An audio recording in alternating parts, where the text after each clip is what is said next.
Parliament Representative of Indonesia.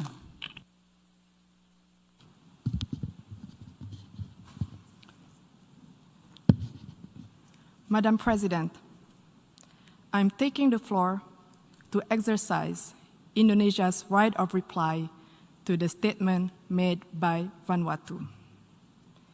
It is shameful that this single country continues to have excessive and unhealthy obsession about how Indonesia should act or govern itself.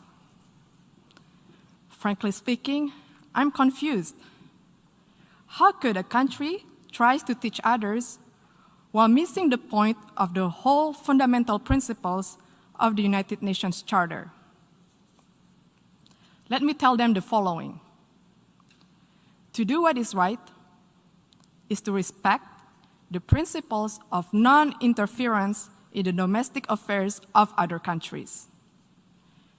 And to do what is right, it is to respect the sovereignty and territorial integrity of other countries. So until you have done so, please keep the sermon to yourself.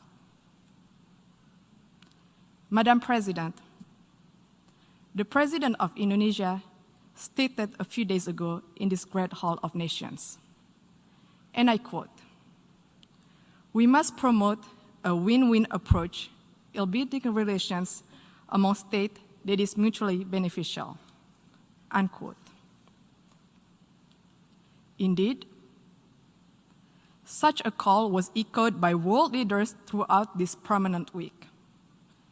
But this ignorant country chooses the contrary. At times of an emergency health crisis and great economic adversity, it prefers to instill enmity and sow division by guising their advocacy for separatism with flowery human rights concern. Indonesia, comprising of more than hundreds of ethnic groups, a diverse and multicultural nation with thousands of tribes and hundreds of local languages, spreading across more than 17,400 islands, is committed to human rights. We value diversity, we respect tolerance, and everybody has the same right in this third largest democratic country in the world. We have also promoted and protected human rights where each individual has the same rights under the law. Furthermore, we have ratified the International Convention on the Elimination of All Forms of Racial Discrimination, while interestingly, Vanuatu has not even signed it. And how could one talk about promoting the right of indigenous people when it does not even sign the International Covenant on Economic, Social, and Cultural Rights, the core human rights instrument? This actually raises the question, do they really care about indigenous concern? More importantly, Vanuatu has not signed and ratified the Convention Against Torture and Other Cruel, Inhuman, or Degrading Treatment or Punishment.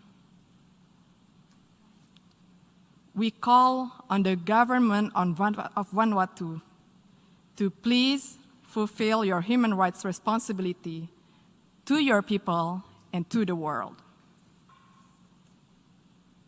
Madam President, the accusation of human rights is typical, a tall tale that they sell and stage over the years in the hall.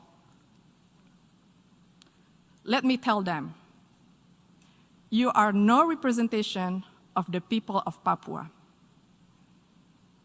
and stop fantasizing of being one. Papuans are Indonesians. All of us play an important role in the development of Indonesia, including on the island of Papua. Madam President, the principles of the UN Charter, which Vanuatu clearly does not seem to understand, stipulates the respect for sovereignty and territorial integrity. Indonesia will defend itself against any continuing advocacy of separatism conveyed under the guise of artificial human rights concern. The provinces of Papua and West Papua are irrevocable parts of Indonesia since 1945.